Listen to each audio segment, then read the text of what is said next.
Hello everyone, it's Yvonne here from the Aussie Goddess, here to do your bonus read for Tuesday the 2nd of October. Thank you so much for joining my channel. I'm really loving having you on board with me. I'm loving reading your comments. It's so nice to get the feedback. Not that that's all I need, but it's lovely that you're enjoying it. If they're not resonating with you, I don't have a problem with you moving on. I guess, you know, when you look at how many hits some of my videos have had, it's sort of very different to the amount of people subscribing. So I guess a lot of people watch and then don't think that it resonates with them. All right, I'll get on with your Karma reading today. So I'm doing the Karma Soulmate Twin Flame reading. I'm using the Ellen Dugan Witch's Tarot, which is actually my favourite tarot, and we'll get going. Okay, what's happening for the good people? Oh, very nice. Oh, I like this. Okay, so we're looking at karma here, and the first card we get out is the Sun. Now, what I'm going to say to you, now these cards are very, very shiny on this camera, so I'm sorry about that. This is the Sun. This is a beautiful card. It's perhaps the most beautiful card in the deck, depending on how you're looking at the deck. But the Sun sort of is responsible for growth. It's responsible for life. And it's a beautiful card because it means that everything in your life is where you need it to be right now. It's growing, it's prospering, it's doing all the things you need it to do. I can actually feel the warmth of this picture on my skin, like it's really a very beautiful, warm, inviting energy, and it's where you're at the moment, so I really like that. So in regards to your love life, that's a good thing. You're in a good place. Yes, you are. So the first card out is the Three of Wands. Now in this card we see a man, he's waiting for his ships to come in. The thing is, he's waiting for his ships to come in because he's manifested this. He's actually put out to the universe what it is he wanted, and now he's waiting for it to come to him. I like that he's like standing on the edge of the cliff here, because it sort of makes it feel like a very, like the Fool, in that he's ready to take this huge leap into something unknown with something he's manifested into his life. So it has a very beautiful feeling, that card, especially after the Sun. I like it. Okay, and the next card we have out is the Five of Swords. Now in this card it's very different to the other decks. In this card it sort of shows just the five swords as they are. There's a lot of fairies around these swords and a very large moth. I feel like somehow or another you've maybe been overthinking whatever you've been trying to manifest or bring into your life. I think that you've perhaps... it's almost like you've become a little bit obsessive about it. Maybe you've been wishing on it so hard that now it takes up all your thoughts and you're overthinking it a lot. And I feel like you're waiting on the edge of this cliff for this ship to come in. But I feel like you're almost going to be disappointed if it didn't come. Like it's really, you've put everything into this, because there's a feeling here that you've spent a lot of time in your head thinking about the what-ifs rather than leaving it up to the universe. So the idea is when we manifest, we ask the universe for what we want, but we don't have to overthink it after that. It's not necessary. The overthinking is a very human thing. It's not a manifesting thing.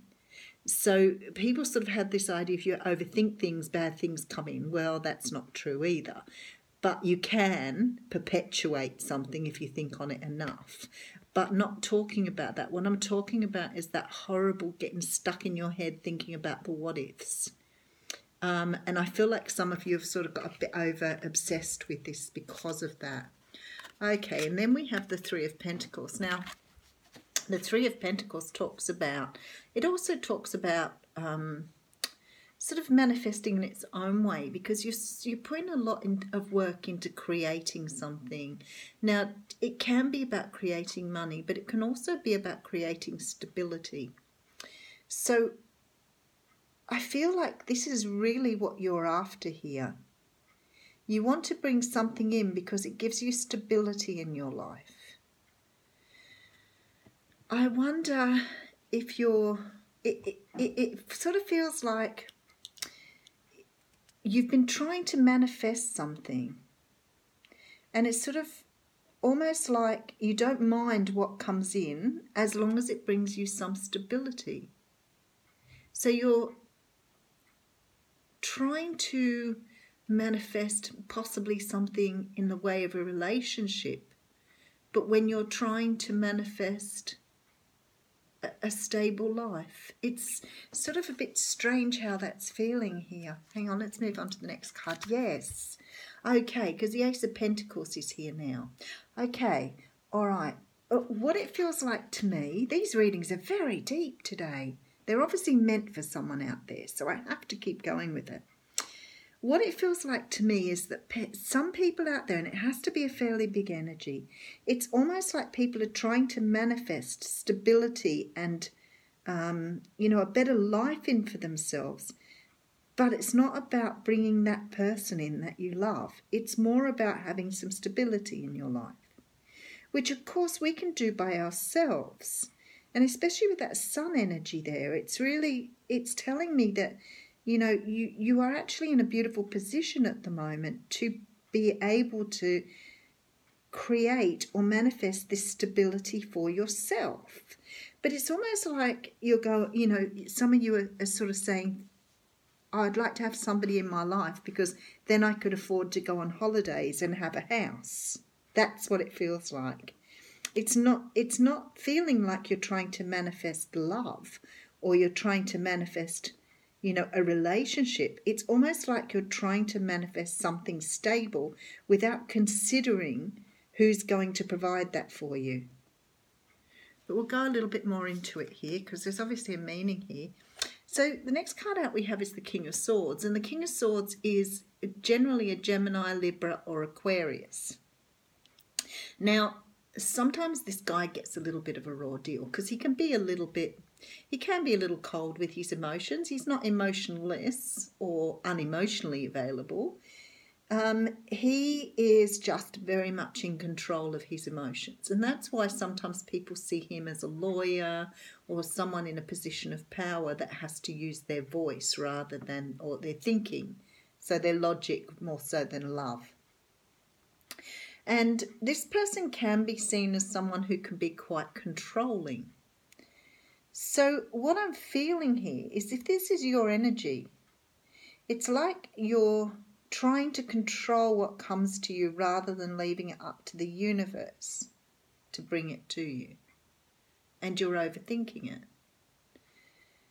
If this is a person you're trying to manifest here or trying to bring into your life, then I figure they're not too far away. But as with the daily read today, which was a very deep read, I'm worried that you're manifesting something here that quite possibly isn't actually what you want. Very interesting. Okay, so the next card we've got is the Knight of Swords. So there's definitely somebody coming in here. And this somebody could be an air sign, without any doubt. He's coming in quite quickly. And he's coming in with a truth or a message for you. But here's an action card. But I just feel it's like, I don't feel that this is what you really want. It's like you've manifested this, but it isn't what you want, which was exactly the same feeling I got from the day reading today, from the What's Cracking reading. It's almost like you've manifested here for the wrong reasons, because what you've actually tried to manifest, you already have. So it sort of makes you wonder why you're trying to manifest a person in rather than somebody to love. Okay, this is really interesting, this reading. Okay, and then we have the Seven of Wands. Now, the Seven of Wands, I think, came out in the What's Cracking reading. And this talks about being defensive. It talks about fighting for your rights. And it feels to me like, okay, all right, I can understand what they're saying now. Okay, you're not manifesting from your heart. You're manifesting what you think you need rather than what you desire. Okay, That makes a whole lot of sense to me now. So you're going to bring in someone because it's what you want to see. But like the day read, the bonus read, the what's cracking read, you're going to end up manifesting somebody here who isn't what you want. He will be stable. He will be somebody who is good for you in a lot of ways, but there's no love here. We're getting it? It's giving me a big boost here. And then I have the Eight of Wands. Now, this talks about something coming in quickly. And again, I had this similar cards in the What's Cracking read, which is quite interesting. So what you're manifesting is coming to you. It's very quick. So let's say, for example, you had, an ex that you were looking at having a relationship with, and it didn't work out. And now you're trying to manifest this guy back in because you think he will bring you the stability that you want. But you're bringing him back in, and you're not bringing him back in for the right reasons. You're bringing him back in here because of ego rather than desire. Now, I know that's going to be a bit complex for some people, but anyway, because you found it really, really difficult to let go of this idea that you could do better if you had a person in your life rather than bringing... Okay, I understand now. So when you're in a good position to bring someone into your life should already be good, and you should be bringing someone in because they complement what you want. What's happening here is you're bringing someone in because you think they can give you what you want. Does that make sense? So there's this fixed idea here in this person. There's this fixed idea that you've been taught that you need someone in your life to complete you, when in fact you are already complete as you are. You're already a perfect being. Bringing someone in should only enhance who you are. They're not supposed to come in because you need to have someone, or you want to have someone because you need financial help, or you'd like to have someone to give you stability because then you could buy a house. Like, this is what it's feeling like here. And almost the same theme as the What's Cracking reading. So there's people out there who are trying to manifest someone in for themselves that do not believe they are complete, beautiful, perfect human beings without a person. Very deep, universe, very deep. And here's the Ten of Wands. This person actually is going to be more of a burden than what you would have had if you'd have been on your own. So I need to warn some of you people here, because I feel like you may be bringing someone in that may deplete you, drain you, or use up your resources and not provide you with any love back. Now, the reason I say this, there's not one cup in this reading. Not one. It's wands, swords, and a couple of pentacles. So you're manifesting someone here who is here to teach you a lesson about not wanting something with love involved here. So there's passion, there's desire, there's a lot of talk and thinking and, and exchange of conversation. They're all there. But if you want love, love is not in this reading, because you are manifesting in a lesson, not a love. Wow, okay. This person's not going to be what you want, and then you're going to have to realise that what you wish for, the universe doesn't always give you what you wish for. Sorry guys, that was a pretty tough reading for today, but obviously people need to know that. You're manifesting for the wrong reasons. And if you feel like you're doing this, maybe you need to do some more self-loving, self-caring, self-nurturing, because this person's not going to fulfill that love cup that you want. Oh, here we are. Okay. I love spirit. So we've got our Archangel Uriel here, or Archangel, depending on how you say it, want to say it. And the thing that's written on the card says, your emotions are healing, which enables you to open to greater love. I will help you release anger and unforgiveness from your heart and mind. Now, I feel like what this is saying to you here is that you're trying to bring someone in because you're lonely or you feel that you need someone rather than bringing someone into